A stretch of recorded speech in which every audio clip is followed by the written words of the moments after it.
오늘 본문의 말씀을 통해서 믿음의 산 증거를 보이라 라고 하는 제목으로 같이 말씀을 나누기를 원합니다. 뉴욕에서 있었던 일이라고 합니다.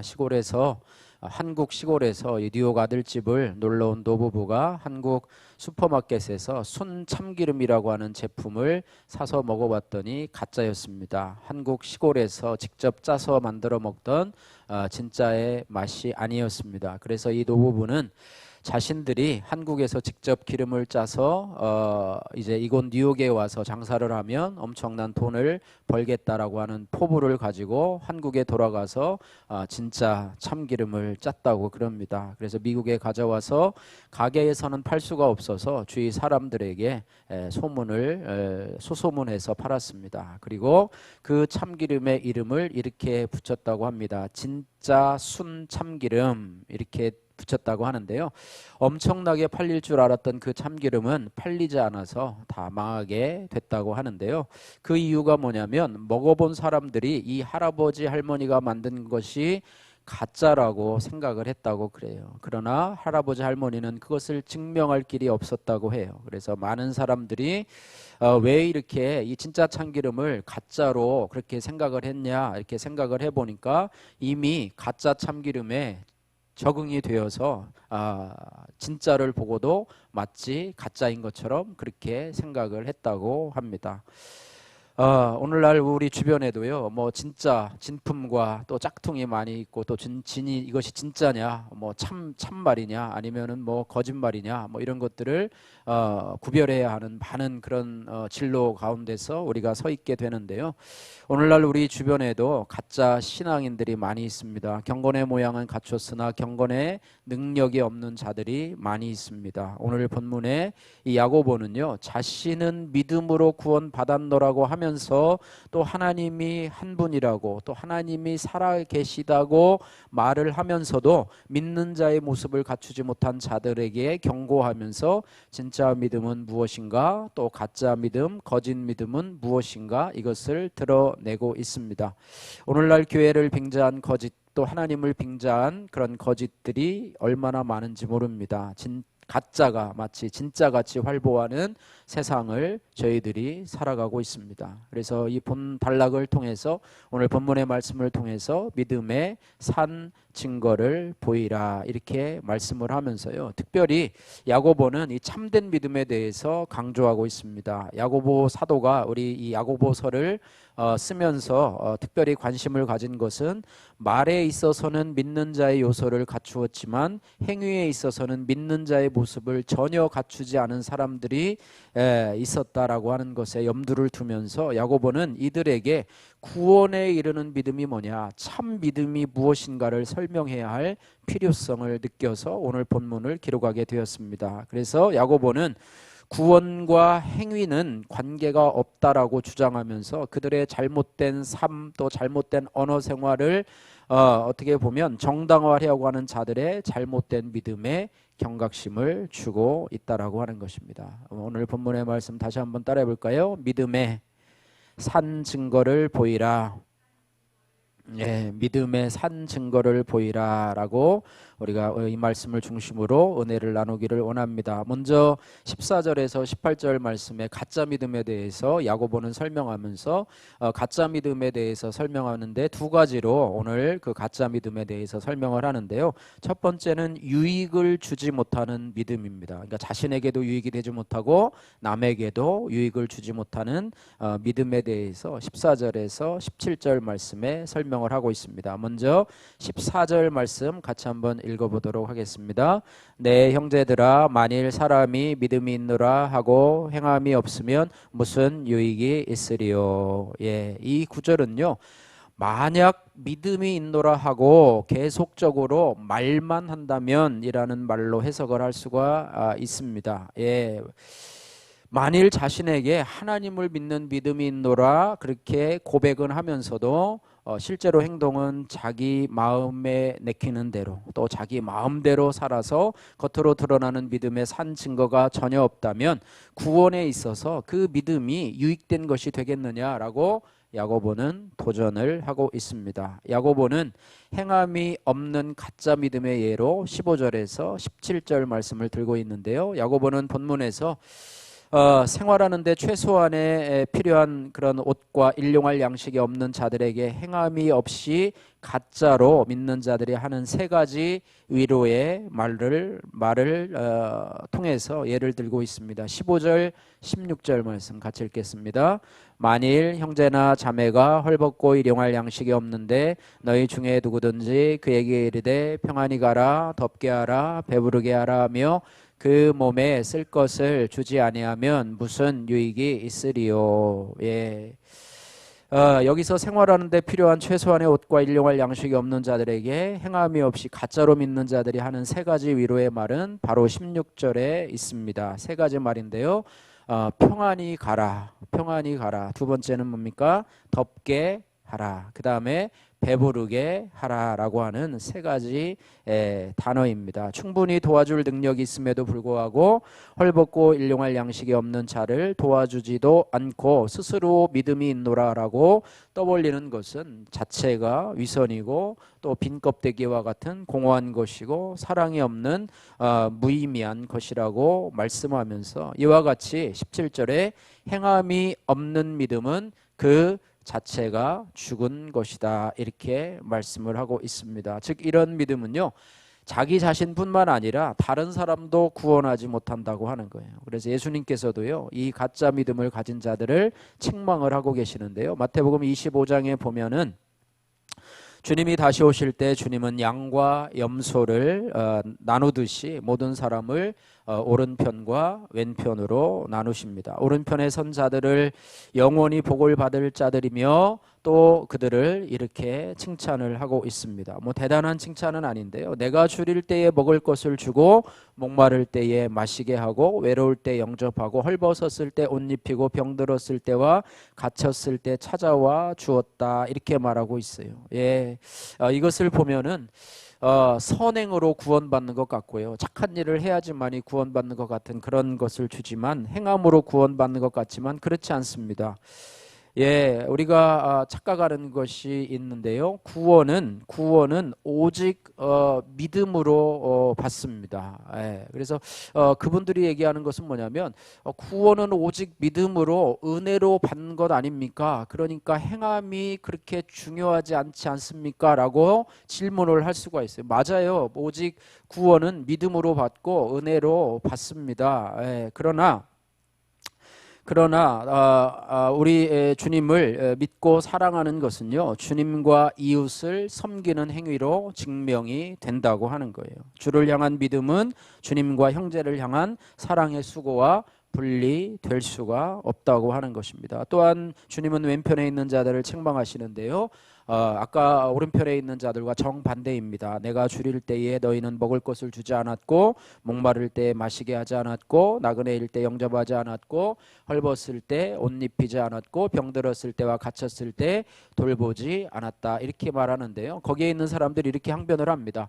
내가 언제 주님께 그렇게 하지 않았냐라고 항변을 하는데 그 항변에 대해서 주님은 이렇게 말합니다. 이 지극히 작은 자들에게 하지 않은 것이 나에게 하지 않은 것이다 라고 말씀을 하고 있습니다. 이들은 자신의 생색을 내기 위해서 또 매스컴에 드러나기 위해서 아마 선한 일을 했을 수도 있어요. 그러나 자기가 무시해도 좋을 또 자기가 선행을 베풀어도 대가를 전혀 받지 못하는 그런 사람들은 무시하고 아마 살았을 수도 있습니다. 그러니까 여러분이 섬기고 베풀 때에 믿음의 형제들에게 우선적으로 하되 여러분이 섬기고 베풀 때에 특별히 티가 나지 않고 또 그것이 여러분에게 전혀 돌아오지 않을 그러한 지극히 작은 자에게 행한 주님의 이름으로 행한 또 믿음으로 행한 그런 것들, 그런 행동을 여러분이 하시면은 좋겠습니다. 오늘 야고보가 예를 든 것과 같은 맥락이죠. 이것이 주님께서 마지막 날에 오른편과 왼편에 있는 자들을 칭찬하시고 책망하는 것입니다. 그래서 자신은 믿음이 있다고 하나 자신은 하나님이 한 분이심을 믿는다고 하지만 실제적으로 도움이 필요한 자들에게 아무런 도움도 되지 않는 평안히 가라, 배부르게 하라, 또 덥게 하라, 이런 공허한 위로의 말은 전혀 불필요하다고 하는 것입니다. 누가복음 16장 14절에서 31절 말씀에 우리가 잘 아는 부자와 나사로의 비유가 나옵니다. 비유에 나오는 부자는요, 왕이 입는 화려한 그런 자색 옷을 입고요, 스스로 의로운치 않은 고운 베옷을 입고 날마다 잔치하며 즐기며 호화롭게 살아가고 있습니다. 사람들이 그의 집 대문에 나사로라고 하는 거지를 데려다 놓곤 했는데 그는 온몸에 이 부스럼 투성이었습니다. 그는 부자의 식탁에서 떨어지는 것으로 허기를 채우고 싶어 했을 것입니다. 심지어 개들이 와서 그의 부스럼을 핥기까지 했습니다. 그런데 그 부자는 죽어서 심한 고통을 받게 되고 거지는 죽어서 천사들에 의해서 아브라함의 품에 안기게 되는 것, 우리가 이미 알고 있는 사실입니다. 이 비유가 주는 교훈이 무엇인가? 부자는 하나님을 섬긴다 하면서도 아버지여 아버지여 하면서도 하나님 주신 재물을 자신의 육적인 일에만 사용했고 가난한 형제를 외면하면서 살았습니다. 다시 말하면 입으로는 주여 주여 하고 믿음으로 또 은혜로 구원받을 줄 믿었지만은 행함이 전혀 없는 자라고 없는 자였습니다. 그러므로 야고보는 17절 말씀에 이와 같이 행함이 없는 믿음은 그 자체가 죽은 것이라 말씀하고 있습니다. 자신은 믿음이 있다고 착각한 것이죠. 그러나 그 믿음은 살아있는 믿음이 아니라 죽은 믿음이었고 가짜 믿음이었고 자신을 구원할 수 없는 그런 믿음이었다고 하는 사실을 우리가 알게 됩니다. 두 번째 야고보가 제시한 가짜 믿음은요, 귀신들의 믿음입니다. 좀 귀신이라는 말을 들으면 여러분 조금 거부 반응이 있을 텐데요. 뭐 성경에 나와 있으니까 그대로 얘기한 것입니다. 오늘 18절과 19절 말씀에 있는데요. 귀신들은요, 본래 천사들이었지만은 지위를 지키지 않은 그런 죄로 벌을 받아서 하늘에서 쫓겨났어요. 또 흑암에 갇혀 있도록 제재를 받고 있습니다. 귀신들은 일찍이 하나님의 주권을 인식하였기 때문에 하나님은 한 분이심을 고백을 합니다. 지식뿐만 아니라 실제로 그 하나님을 천상에서 보았기 때문에 그 하나님을 고백하는 것은 체험적인 고백이라고도 볼 수가 있습니다. 그런데 야고보는 이런 귀신들의 믿음을 조롱하듯이 책망하고 있습니다. 19절 말씀입니다. 같이 한번 읽겠습니다. 19절 말씀. 내가 하나님은 한 분이신 줄 믿느냐? 잘하는도다. 귀신들도 믿고 떠느니라. 아멘. 네, 한 분이신 하나님을 믿는 것 자체는 중요합니다. 우리가 전도하다 보면 어떤 사람들을 전도할 때 하나님 믿으십니까? 그러면 하나님 믿죠. 하나님 살아계신 것을 믿고요. 저도 그렇게 합니다. 근데 그 사람은 교회도 다니지 않아요. 예배도 드리지 않아요. 또 하나님 살아있다고 생각만 하지 그 위에 이외에 하나님께 대한 순종의 행위가 전혀 드러나지 않고 그냥 하나님만 믿는데요. 그냥 내가 하나님 살아계신 거 믿는데요. 예전에 교회 한번 다녀봤대요. 그것이 무슨 의미가 있느냐? 그게 전부예요. 자기가 고백하는 전부고 마치 그렇게 하면 하나님이 자기를 구원해 줄 것 같은 그런 생각 속에서 그저 그 자체에만 머물러 있는 그런 많은 사람들을 우리가 볼 수 있다라고 하는 것입니다. 한 분이신 하나님을 믿는 것 자체도 귀하고 참 중요한 일입니다. 그러나 그것을 아는 자체가 자신의 생명을 구원하는 그런 진리는 아니라고 하는 거예요. 귀신들도요, 그 정도는 알고 있어요. 귀신들도요, 예수님을 친히 바라보면서 영화로우신 하나님의 아들이시여 하면서 뭐 이렇게 고백을 합니다. 그 정도 알고 있지만은요, 그 알고 있는 것이 그 귀신들을 구원으로 인도하지 못하며 다만 떨게만 할 뿐입니다. 떨게만 해요. 우리들을 쫓아내지 마옵소서라고 하면서 예수님께 부탁을 하는 그런 경우도 보게 되는 거예요. 그래서 하나님 앞에서요, 떨기만 하는 믿음은 참 믿음이 아니라고 하는 거예요. 그래서 귀신의 믿음으로는 하나님 나라에 절대로 들어갈 수 없습니다. 여러분, 귀신이 천국에 들어갈 수 있습니까? 당연하게 귀신이 갖고 있는 하나님이 한 분이라고 하는 믿음만으로는 천국에 들어갈 수 없습니다. 만약 귀신의 믿음으로 천국에 들어갈 수 있다면, 하나님을 대적하고 하늘에서 쫓겨난 귀신들도 천국에 들어있다면 그 천국은 정의와 공평의 천국이 아니고, 아마 그것은 천국과 지옥이 뒤섞여 있는 아마 엉망진창의 혼란의 장소가 될 것입니다. 귀신은요, 하나님을 사랑함도 없이 두려워하기만 하는 거예요. 두려워하기만 하는 자예요. 또 귀신은 하나님께 순종하지 아니하고 대적하는 자들이에요.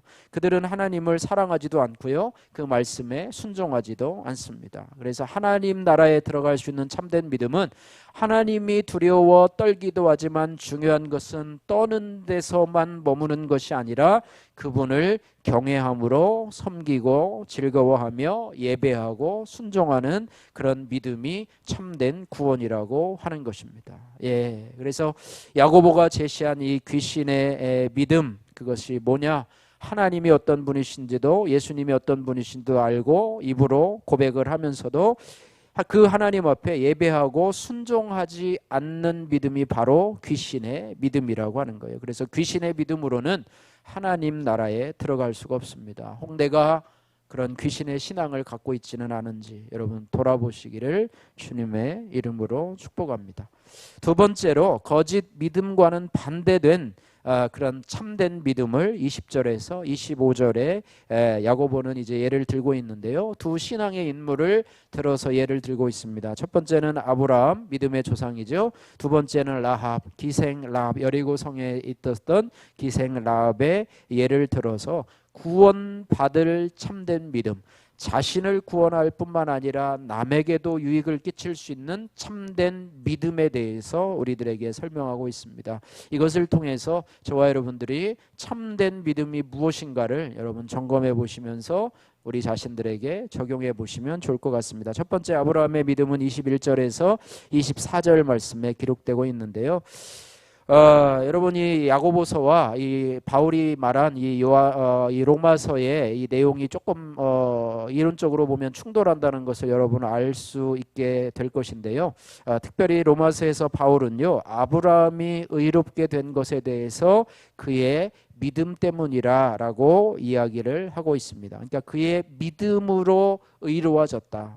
그래서 이걸 이신득의다, 뭐 이렇게 이신칭의다, 뭐 이렇게 얘기를 하는데요. 야고보는 아브라함이 그의 행위로 말미암아서 의로워졌다 이렇게 말하고 있어요. 그러니까 사도 바울은 믿음으로 의로워졌다, 또 야고보는 아니다, 행함으로 의로워졌다 이렇게 얘기해서 서로 반대되는 그런 의견을 제시하는 것 같은데요. 오늘 21절 말씀에 야고보의 그런 주장을 한번 같이 읽어 보기를 원합니다. 21절 말씀 같이 읽겠습니다. 우리 조상 아브라함이 그 아들 이삭을 제단에 바칠 때에 행함으로 의롭다 하심을 받은 것이 아니냐. 그 아들 이삭을 제단에 바칠 때에 뭐래요? 행함으로 의롭다 하심을 받은 것이 아니냐 이렇게 말합니다. 야고보 당시에 많은 사람들은 오늘날도 마찬가지죠. 바울의 이신득의라고 하는 교리가 있습니다. 다시 말하면 믿음으로 의롭게 된다는 말씀을 믿고 또 그것을 곡해해서 행함이 구원과 전혀 상관없는 것으로 그렇게 생각을 하는데요. 이렇게 생각을 하는 것이 바로 구원에 이르지 못하는 믿음에 이를 수 있다라고 하는 거예요. 행함이 전혀 없이 자기 마음대로 살면서 자신은 믿음이 있다고 생각하는, 잘못하면 남에게 유익을 주지 못하는 믿음, 또 귀신의 믿음을 소유하는 방향으로 갈 수 있기 때문에 이 교리가 참 중요함을 우리가 알 수 있다라고 하는 것입니다. 그래서 그런 사람들은 어떻게 생각하느냐? 구원 얻는 데는 믿음만 있으면 되고 행함은 필요가 없다.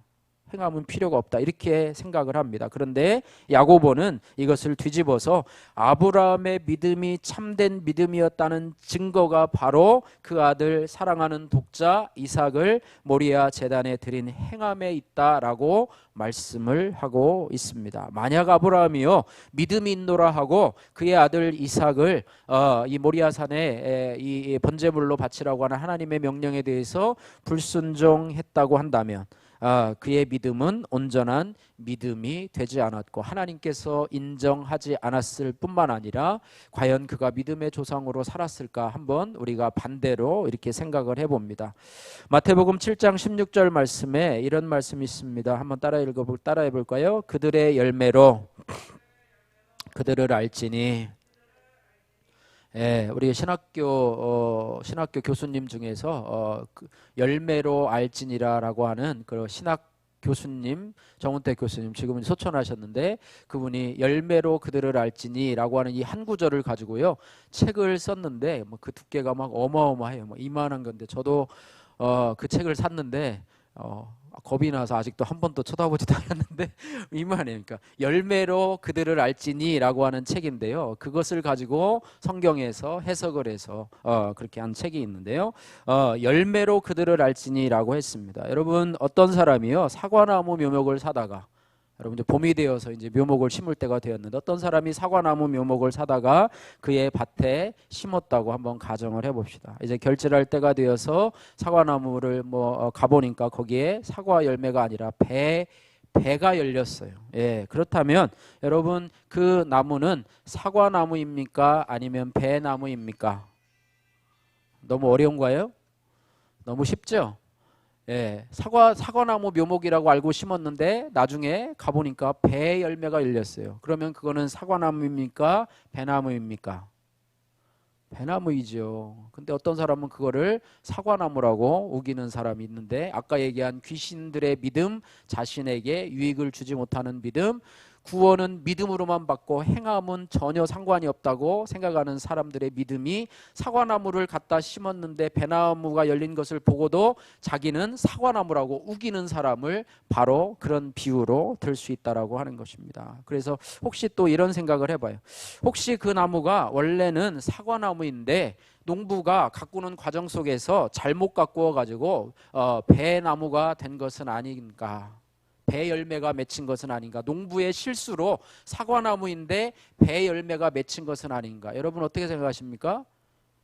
그럴 일이 있을 수가 있겠어요? 없겠어요? 없죠. 전혀 없죠. 전혀 없습니다. 결코 그렇지 않습니다.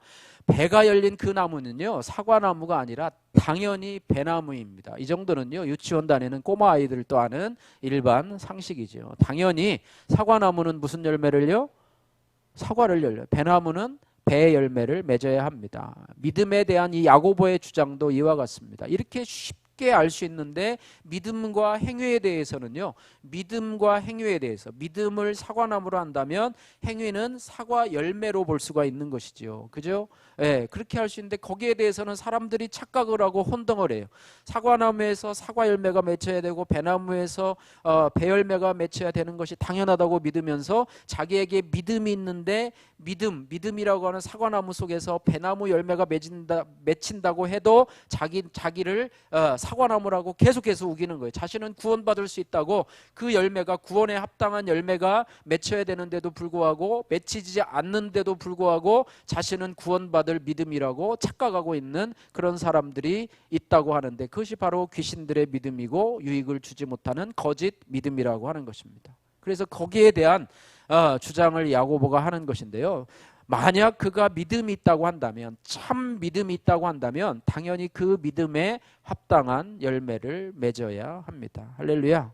그러니까 열매로 그를 알지니 우리가 사과나무도 배나무도 아니지만은요 우리를 나무에 비유할 때요 나무는 그 나무에 합당한 열매를 맺어야 돼요. 저와 여러분들이 이 땅을 살아가면서 하나님께서 여러분에게 믿음을 주시고 신앙을 주셨는데 하나님께서 나중에 열매로 여러분들을 판단하실 것입니다. 물론 하나님은 전능하신 하나님이시기 때문에 전지하신 하나님이시기 때문에 여러분의 믿음이 진짜인지 가짜인지를 이미 알고 계세요. 사람들은요 중심을 보지 못하고 외모를 보기 때문에 그것을 잘 알지 못하지만은요 하나님은 그것도 알아요. 그러나 하나님은 그렇게 말합니다. 그의 열매로 그를 알지니라고 이야기를 하고 있습니다. 만약 자신이 믿음이 있노라 하면서도 그 믿음의 열매가 없다면 그는 믿음이 없거나 아니면 믿음이 있다고 스스로 착각하는, 스스로를 속이는 자이죠. 속고 있는 자이죠. 아브라함은 하나님의 생뚱받은 명령에도 순종해서 이삭을 하나님께 번제로 드린 순종의 열매로 자신의 믿음이 참 믿음이며 자신의 하나님을 향한 믿음이 진짜 살아있는 믿음이라는 것을, 그 증거를 내 보였다고 하는 것입니다. 두 번째 야고보가 아브라함에 이어서 여리고의 기생 라합의 믿음을 소개하고 있습니다. 라합은요, 이스라엘의 하나님께 대한 소문을 들었어요. 여리고성에 살면서 하나님의 군대가 온대더라, 또 하나님이 거기에 불기둥과 구름기둥으로 오신대더라, 또 이스라엘 백성들을 보호하시면서 거기에 있는 외적들을 무찌르고, 이런 승전고의 소식을 듣는데 뭐로 듣느냐? 소문으로 들어요. 소문으로만 듣습니다. 직접 가서 교회에 나와서 신앙생활한 게 아니라 소문으로 그 말씀을 듣고 믿음을 가졌어요. 로마서 10장 17절 말씀에 그런 말씀이 있죠. 믿음은 들음에서 나며 들음은 그리스도의 말씀으로 말미암느니라. 하나님의 소문을 듣고, 그 하나님의 소문을 듣고 하나님께 대한 믿음을 가졌어요. 그래서 하나님께서, 하나님과 그 군대가 이 여리고성에 와서도 하나님께서도 승리하실 것이다 라고 하는 믿음을 가지고요, 그렇게 하면서 그 믿음은 어떤 결과로 드러났냐면 마침내 여호수아가 보낸 이스라엘의 정탐꾼들을 도와주는 행동으로 표현이 되었다고 하는 것이에요. 그리고 그녀의 그러한 행동이 이후에 이스라엘이 여리고성을 점령해서 여리고 백성들이 멸망당하는 와중에도 구원을 받게 하는 그런 믿음으로 발전되었다고 하는 것입니다. 구원에 이르게 된 거죠. 물론 자신뿐만 아니라 또 그 말에 순종한 친척들까지도 구원받는, 멸방 중에 구원받는 그런 결과를 보이게 되었기 때문에 라합의 믿음은 가짜 믿음이 아니라 참 믿음이었다라고 말씀하고 있고요. 라합은 그 이후에도요, 성경에 계속해서 등장을 합니다. 이제 라합이 구원받았는데요, 구원받은 라합은 살몬이라고 하는 사람과 결혼해서 보아스를 낳습니다. 여러분 보아스 알죠? 룻과 결혼한 보아스 알지 않습니까? 보아스를 낳았어요. 또 보아스는요, 다윗의 조부가 되는 오벳을 낳았습니다. 또 오벳을 낳았습니다. 즉 멸망당할 가나안 족속의 기생이었던 이 라합이요, 다윗의 4대 선조 할머니로 다윗의 조상이자 또 예수 그리스도의 선조로서 예수 그리스도의 족보에 올라가게 되었다고 하는 것입니다. 그 믿음의 행동 하나가 예수님, 그 하나님의 소문을 듣고 믿고 그 믿음을 실천한 결과가 이 예수 그리스도의 족보에 기록되고 다윗의 4대 손이었던 할머니로서의 그런 그의 삶이 완전히 변화되는 그런 일을 감당하게 되었다는 것입니다. 결국 라합의 믿음이 그런 열매를 맺게 되었다고 하는 것을 보게 됩니다. 야고보는요, 라합의 믿음에서 나온 이런 선한 행실은 그녀의 믿음이 죽은 믿음이 아니라 산 믿음임을 증거하는 수단이 되었다고 다시 강조하면서 저와 여러분들에게도 우리가 갖고 있다고 하는 그런 믿음이 과연 우리의 삶의 선한 증거로 또 열매로 나타나고 있는지 이것을 묻고 있다고 하는 것입니다.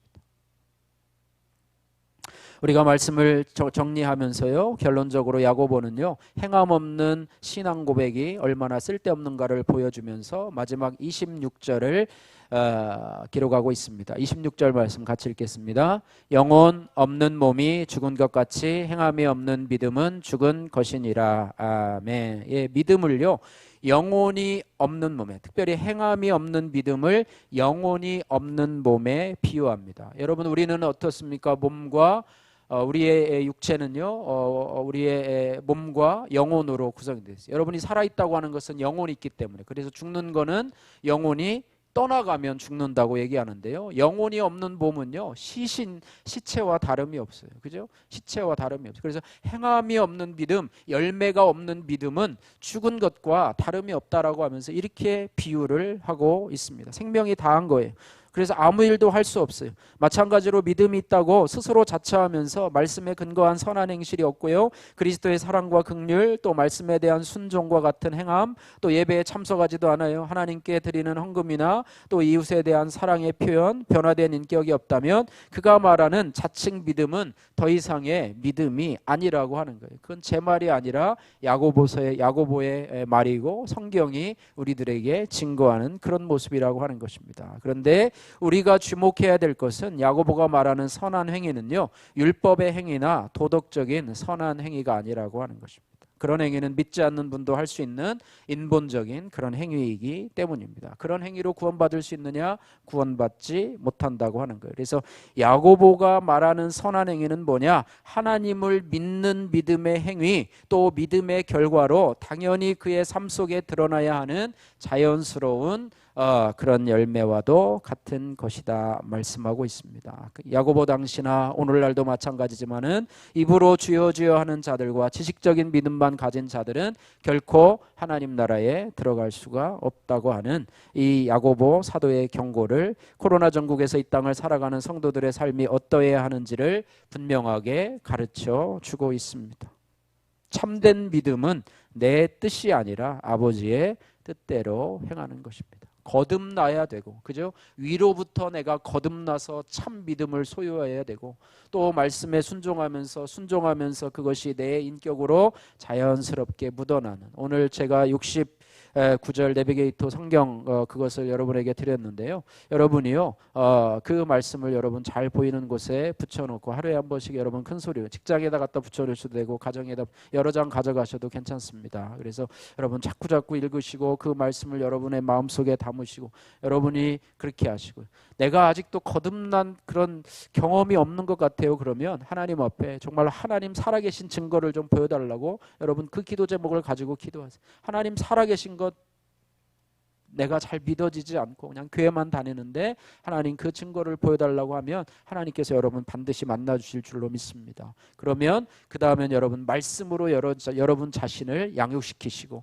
그 말씀을 여러분 안에 담아놓을 때 자연스럽게 여러분이 사과 나무면 사과 열매를 맺히고 배 나무면 배 열매를 맺히게 될 줄로 믿습니다. 말씀과 기도와 예배로 여러분들이 그 나무를, 여러분에게 있는 그 믿음을 잘 성숙하게 되면 여러분 안에 자연스러운 선한 열매가 나오는 것이지, 세상 사람들이 말하는 선한 행실로 말미암아 구원을 얻을 수 있는 인본주의적인 그런 말씀은 아니라고 하는 것을 여러분 기억하시면서요, 귀신도 하나님이 한 분이신 줄 알고 떠는 반응을 보이지만 그 열매는 말씀에 순종하지 않고 하나님의 일을 늘 방해하고 거짓말하고 사람들을 악한 길로 또 죽음의 길로 인도하는 이 귀신들의 삶의 열매를 보면서도 그 귀신의 믿음은 절대로 자기 자신을 구원할 수 없고 저주와 멸망으로 향하는 그런 믿음이라고 하는 것을 우리가 기억하시면서 우리가 우리의 믿음을 다시 한번 오늘 야고보서를 통해서 점검해 보시면서 오늘 말씀처럼 믿음의 산 증거를 보이라라고 우리가 우리 자신에게 좀 물어보면서, 그 증거가 금방 나오지는 않지만 내가 혹시라도 다른 열매를 맺고 있다면 나의 믿음이 진짜인지 가짜인지를 여러분 점검해 보시는 그런 은혜가 있기를 주님의 이름으로 축복합니다.